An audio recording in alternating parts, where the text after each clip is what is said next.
Hello, everybody. My name is Ted Adler. I'm the president of Union Street Media, and I'm excited today to get together and talk with a good friend of mine about what's going on in the Proptech space in the COVID-19 world. Hey everybody, hey Ted, good to see you. David Anderson here from LionDesk. Glad to be here today, man. Well, and so I think the first thing we got to set straight is that when we started this meeting, I showed up dressed for the meeting, and you showed up in your LionDesk t-shirt. So I was actually thinking maybe I should just wear my LionDesk t-shirt. I mean, does that look a little bit better to you? What do you think? Actually, that looks clean, man. I like it. We got the blue, right? You got the black. I love it. Exactly. Well, you know, Randy always does a good job of sending swag out to people you like, so I'm honored to be on that list. But yeah, I thought today we could just get together and rap a little bit. Obviously, we just saw each other at the Leading Real Estate Companies of the World conference, and that was, I guess, the week of the NBA shutdown. That was the beginning of what really became the world that we're living in. And so since I haven't seen you in about a month or so, what's going on in your neck of the woods? Yeah, man. I mean, I like everybody else, right? I mean, we've been locked down now for 30-something days, 38 days or something here in California. But I was thinking about it. That's kind of where I realized when you and I were at that conference, what was really happening when I heard, things were starting to get shut down a little bit. And I realized, I sat there for about 2 hours. I don't know if you remember, but I was sitting at our booth that we had there and just thinking about what is going to happen to the company, to our company, to our users, to our clients, to our friends, and basically everybody else when the economy shuts down completely, right, for 30, 60, 90 days. And so that was running through my head back then. And it's interesting, man, I'm a pilot, so I have my private pilot's license. And we're always taught in an engine out scenario or an emergency, right, that first you aviate, and then you navigate, and then you communicate. And that was actually going through my head of okay, let's just figure out where we are, right? And then we figure out where we're going to go, and then we can talk to everybody and actually put the details in place so that, when we do come out of it, it actually turns out well. And we've done a lot, man. And we can go into it, but that was initially my thoughts on kind of when it all started and okay, boom, where do we go from here? Wow. Yeah. So, I mean, I've always enjoyed hanging out with you because you're probably the only Proptech CEO that's fluent in Chinese. And now I learned that you're also a private pilot. So is there anything else you want to tell the audience at home of what are your other superpowers that I don't know about yet? That's it, man. That's it. But no, seriously though, that's really good because I've been sort of thinking about this, what's been happening. I read this really interesting thing by Rand Fishkin about that recessions are kind of a race car driver going into a turn, right? So as you approach the turn, you got to apply the brakes, right? Get rid of excess cost, right? Then as you head into the apex of the turn, that's where you start to accelerate, right? And that's where you really pass the competitors. And then you come out of that turn, you invest in, you identify whatever the new business model would be, you invest in that, right? And you rehire before others, right? And so that's kind of been our mindset. And, really trying to focus in on where are we seeing value, right? There's a lot of emphasis, I think, in an up economy, it's all about growth. In a down economy, people are looking for value. And so it's how are we providing value to our clients? How is our team providing value to our company? All of that, right? That's the focus right now. And it's crazy because here we were hanging out a month ago and it was kind of normal. And it's we left, I feel I left Vermont that week and I flew back to the abyss. I'd be curious to get so what are some things that you guys have been, some exercises or some things that you guys have been working on or running at LionDesk? Yeah. So from a company perspective, right? I mean, because we had to think through what is the process for our team in order to, like I said, navigate through the scenario, which everybody is going through right now, right? We've got a really smart team. They understood what was going on, and so one of the things, the exercises that we went through was the start, stop, and continue exercise, which we actually go through quarterly in our executive meetings. We just kind of got back to it, which is what are we doing that we should not be doing, right? What should we start doing? And we started a lot of things. And then what do we continue doing that we're continuing? So we broke it down. And there was a lot of things that, we stopped, right? I mean, so the very first thing is like cash conservation, like you said, right? Like how long can your company survive, as a startup like we are, right? In terms of if you get 25% drop in revenue, 50%, 75%, like God forbid it gets to 100%. Unfortunately, a lot of companies are there. How long can they survive, right? With no cash flow. And so that's what we all had to put into place. We cut all of our extra expenses. We didn't lay anybody off. We cut a lot of just like random stuff. We cut our marketing expenses down. And I was talking with another friend of ours, Greg Robertson, and he's like, cash conserve, man. And I think you're on that call, Ted, right? He said, did an amazing save call. as much as you can. Yeah. And then the next step beyond that was, what can we automate, right? And so as a CRM tool, one of the things that we told our clients getting to the value is knowing real estate agents and loan officers and all of our clients can't be in front of their clients anymore, right? That doesn't mean that they can't communicate with them via video like we are right now, right? Text message. And so we just reiterated that, we just went out and told our clients like, listen, there's a lot of great tools. We actually loaded up everybody's account with a couple thousand text messages and a couple thousand more emails so they could use the video. That, if everybody used that, that's going to cost us a lot of money, but providing that value to our clients when they need it, is much more beneficial than charging everybody for it, right? And so that's one of the things we did, but it's a process. I mean, as well as I do, that it's every day that we're looking, we're reevaluating, and we're determining, like you said, as we're rounding that corner, hopefully, soon, we don't know when, but at the apex, be ready to put your foot back on the gas. Totally. Yeah. And, it's interesting because like from our standpoint, what we've been doing is just putting out a lot of content, right? Because like nobody knows what's going on and nobody knows where things are going to go. So we have been like putting up videos, blog posts, we've been running webinars, and a lot of times actually what we'll do is we'll take that same concept, right? And we'll just convey the concept via each of those, different media, depending on how people want to consume it. So, right now, like people don't know what's on the other side. Everyone has a lot of questions. And this is the same thing that we're encouraging our clients to do. We picked up the phone and literally called all of our clients. We pulled whole teams off of, what we do, what they normally do to just dial. And I think that helped. Sometimes in times like this, someone just wants to hear like another voice on the other end of the line. And going forward, I think that content and that communication becomes even more important because human beings are social animals, right? And when we're in this like incredibly weird dynamic where, like I basically haven't left this attic for most of the last like 5 weeks, right? It feels good to like actually have a conversation with somebody, even if we're over video, and to share thoughts and ideas, right? And that comment that you shared about Greg, that was spot on. That was one of the best and most valuable, sort of calls that I've been on. And it was his knowledge sharing that sort of inspired me to kind of do the same, because we're all experts in some capacity in what we do. And, every broker in their community is an expert about their business and their market, right? And if we're sharing information, that enables people to make better decisions about what they should be doing. So yeah, Greg was spot on. We should give him a shout out or cheers our seltzers here or whatever, something like that to the guy. Oh yeah. And so it was interesting what you're saying about like, sort of the cash flow.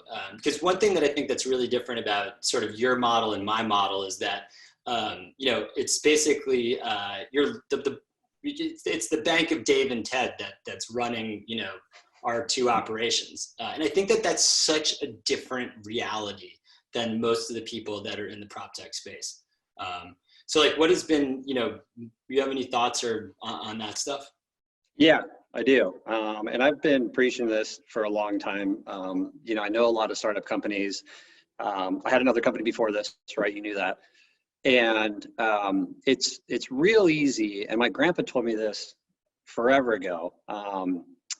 It's real easy to spend money when it's not yours, right? And that trickles down to startups and businesses you know, a lot of companies, they celebrate when they're raising a lot of money, right? Which is a good thing. Your company, you know, has value, right? Yeah. Celebrate, great. But on the other hand, you know, don't go out there and just start, you know, spending and treating it as though the money is always going to be there, because as we know, it's not, right? I mean, I've talked to a lot of companies over the past 30 days. I've talked to a lot of venture capitalist guys who are friends of mine, a lot of private equity guys who are friends of mine. And what they're doing right now is they're saying, listen, you know, just because somebody raised $5 million or $10 million doesn't mean they got all of that at the same time, right? And so now a lot of companies, and it's unfortunate because they're great companies that do great things, are having problems because they really had no path to profitability, and they were just spending to buy customers. And so you and I know, like when I started this business, it was me, just like it was you. And then it was me and one other person when I couldn't handle working 20 hours a day anymore, right? Yep. And then it was one person beyond that. Yep. And then you get to this point where you can hopefully get, you know, a curve of growth. And so, you know, from a startup perspective, it is different, and there's nothing wrong with going out there and raising money. It's exciting. I think it works really well, and that will accelerate your business. But when you do it, I mean, they're learning lessons now, right? It's like, well, maybe we shouldn't have, you know, got that DJ booth in the office, you know? So, but that's what it is, right? And I mean, I think for a lot of my friends, you know, they all agreed. And I mean, you and I know a lot of the same people, and they're all smart people, right? I mean, but yeah, it's difficult. I mean, even now, I mean, I look at our accounts every day. I look at our incoming cash. I look at the outbound, you know, I mean, we're managing this just like I did 3 years ago, or 4 years ago, when we had, you know, 30 clients, and now we've got tens of thousands, right? Yeah. And so it's always on my mind. And the team understands that, right? I think you have to convey that to the rest of your team in terms of like, hey, yes, we're going to be cutting these expenses. But on the other hand, Ted, we brought on more developers 2 weeks ago, you know, and so to your point about coming out of the other side of this, you know, I thought to myself, maybe I'm crazy, right, for doing this, but I'm looking at, you know, the future, and who knows how far it is, 2021, right? And I think that and I thought about it, like the big difference between what we're going through now versus what we went through in 2008 versus what we went through in 2001 is, you know, I'm really relying on, you know, kind of that, like that spirit or that zeitgeist, right, of the American public to really say, like, you know what, I want to get back to work. And I think people want to get back to work, right? And I think that's going to help all of our businesses, where it's not like a systemic crumbling of the economy like we had, you know, 12 years ago. Yeah, no, it's interesting you mentioned that, because we had two guys that started on March 16th. So the Monday after I got back, right, that we saw each other, and both, you know, on the development team, engineers. And I completely agree with you, because there's opportunity. Like the thing that's sort of, it's a weird time, but it's also kind of like a thrilling time. And I don't sort of say that thrilling from the positive sense, but literally every day, like there's so much change that you kind of can't keep up with it. And I feel like people after events like this think and live differently, right? And this is going to be, there's going to be changes that are going to come out of this that are going to follow us for, like, you know, the next 10 plus years, right? And so trying to anticipate what some of that stuff is and look for that opportunity. You know, we've been doing some of the same stuff. You know, when I'm thinking about like where I want our platform to be a year from now, right? I know that if I don't make the decision now, that it won't be there, right? And so, and to your point, like, because you and I operate off of basically a recurring revenue model, right? And as that recurring revenue has decreased, and we've seen some cancellations, I mean, you know, like everybody has, right? But what we're trying to do when the clients call up and say, hey, I'm concerned about this, we're trying to like help transition the conversation into one of like, okay, let's focus on where you're seeing value here, because there are aspects of it. And instead of like moving to a cancellation, it's a downgrade. And then they too are in that same place, right? Because if you just shut it down, right? Then when you get on the other side of this, you didn't hit the brakes when you came into the corner, like you drove it into the wall, right? And then you're dead stopped, right? But if you help clients kind of navigate through this so that they see the value, then when they're on the other end of it, they are also well positioned. And like, you know, as you were talking about your grandfather, my dad's always like, look, take care of your clients and you will be fine, right? And that's kind of been our ethos. And so we're really focused on bringing that value, which includes, to your point, things like upgrades and improvements to the platform. Yeah, 100%, man. I mean, you got to be looking around that corner, and we always have, like, this isn't new, right? I mean, we're always looking around the corner, and always trying to spot opportunities, right? I mean, investing is either like something you should do when it's really obvious, or something you should do that is like contrary, right? I mean, those are the two big things. And so I'm always looking at, you know, where are we? And I told the team, you know, a few weeks ago or 2 weeks ago, I was like, you guys are crushing it. I appreciate everything you guys are doing. I want you guys to know that what I'm thinking about, like, I'm sleeping well at night, right? Because I'm thinking about where we're going to be 3-6 months from now. Yeah. And I actually, like, to your point, like, I'm excited about it, man. Like, you know, this has given us an opportunity to lean back a little bit, right? To take stock of what we have, take stock of, like, what are we offering? What kind of value are we offering? How can we change that? You know, should we be doing something differently? And so, like, it's really given us a lot of, like, reflection time, right? As I'm standing here by myself in my office for the last 30 days, right? Less distractions, which is great, right? The team meetings are actually more fluid than they ever have been, surprisingly. They're faster too. Everyone's on video. It's faster. It is faster, right? I mean, it's like ding, ding, ding, ding. You know, there's not a lot of wasted time.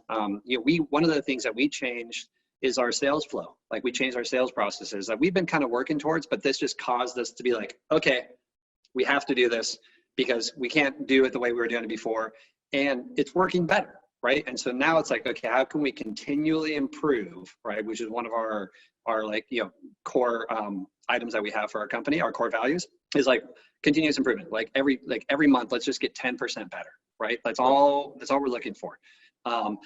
And it's constant, right? This didn't change that. This just kind of highlighted and, like, put a spotlight on it. Well, yeah, it's interesting you say that, because our whole ethos has always been like, we want to drive a lower cost per lead every month for our clients, right? Because if you do that, then they're seeing increasing value, like, month over month. And it actually gets pretty hard once you get that cost pretty low. You know, the other thing too, just kind of like going back to that conversation about people for whom they were, you know, maybe like not sipping that, like, a fine wine, right? That raised money.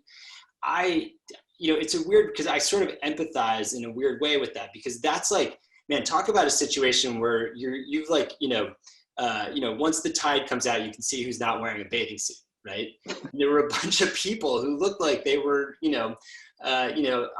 GQ models when the water was up to their waist, and now all of a sudden they're standing there, and you're like, oof, man, like, that's going to be a challenge. And so I think that there is going to be, there's going to be a general, like, consolidation, I think, within, like, all industries, right? But I definitely think there are companies who probably weren't providing the value that they needed to, or focused on value, who on the other side of this will have driven into the wall. Oh yeah. I mean, it's unfortunate. LionDesk won't be one of them, that's for sure. No, we won't. I mean, we're fine. We've got a lot of, you know, like I said, we've spread out our risk. I wish I could call all of our clients, but that would take me years. Right? Yeah, it would take you a lot longer. It's different business model. But yeah, you know, and like, I want everybody to succeed, right? I mean, and like I said, I've talked to a lot of these companies, and they have a lot of employees, right? And so, like, that's never good, you know, but, you know, I remember, you know, in 9/11, I was in the travel business in 9/11 when everything shut down, right? And so, and this is worse. Yeah. And this is worse, right? And so, like, you remember, we used to get in, you know, in security, used to check in, no problem, walk through, your shoes are on. Now it's like, okay, well, that's not going to happen. You know, you got marshals now. You know, where are we going to be after this? Are we going to be temperature checks, right? Well, see, that is like a great example of something that forever changed after September 10th, right? And I believe, like, there's no going back to September 10th. Right? On the other side of this, there's going to be stuff that's just different, right? And whether it's like you got to take your shoes off and check your computer at the airport, right? There's going to be those sorts of equivalents, and then there's going to be things like, I believe that, for example, once everybody started working from home for weeks on end, right? Everyone's not just going to go back to the office, right? And like, what kind of impact is that going to have on real estate, right? If all of a sudden, you don't have to drive to the office every day, or you only need to go in like a couple days a week, like that completely changes the sort of landscape of where you might live, or what, so I think some of that, I think, is actually kind of exciting, because I think that there's like, people might like move in a direction where they're, happier and have better balance. Oh yeah. I mean, for the housing market, right? I mean, nothing is good in the short term. I think everybody knows that, right? I think you're going to see over the next couple months an even sharper decline in that. And this affects our business, both of our businesses, right? Prices, they may hold, and like you just said, like people, maybe they're looking more towards the suburbs versus the city centers, but like, again, it's all near term, but then you also have the fact that a lot of people are losing their jobs, right? Banks are raising their minimums for credit scores, right? For down payments. So that's going to be more difficult. Retail strip centers, like the smaller like malls, like they're going to be obliterated. That changes forever, right? Like some companies, like you said, are going to go out. A lot of companies are going to want to pay less rent. That's one of the things that we did, cutting expenses. Like we asked every single one of our suppliers, like, can we either get a discount or can we delay? And, for the rent stuff, we even asked our landlord, right? Luckily for us, our landlord is Walmart. They're doing great. So we actually subleased from Walmart. They're like, hey, no problem. We'll give you a little bit of a deal. So that worked out perfectly for us, right? But it is going to change. On the other hand, a year after 9/11, right? I don't remember what I was doing. Like, I feel like it was almost like we just got used to these new changes that we had to go through, right? And, we're resilient. A lot of the kids, like our kids, right? Like, they're not going to remember what happened at all, right? And so it's, it's all dynamic, which is why I'm always telling, the team, like, we have to deal with the circumstances that we have now, but let's always think about where we're going to be, right, in the future, whether it's near, like, I'm not looking 5 years out, right? Like, it's like 30, 60, 90, 120, and then a year out is really kind of our mind frame. And that keeps you motivated. Yeah. I mean, that's the other side of it. We're all here, we still want to be motivated. Yeah, no, and I totally agree. And that's probably, like a great point to sort of end on, which is like, to your point, like it's always about what's coming next, right? And I think that if we're innovative and creative and, focused on the right stuff, like we'll all come out of that turn, racing down the track. So. That's it, 100%, man. Always think of what's next, right? Lots of opportunities are happening right now. Totally. A lot of opportunities. It's just a matter of seeing them, understanding them and going after them. Listen, I really appreciate you taking some time to hop on this afternoon. And, maybe what I'll have to do is just send you a Union Street Media shirt for our next call. I actually think I have one, but since I've been locked up here, I've been exercising a little bit, so it doesn't fit anymore. Whoa, yeah, I like that. All right, well, good. We'll do a push-up contest when I see you next. All right, Ted, take care, man. Hey, great to see you. You too, bud.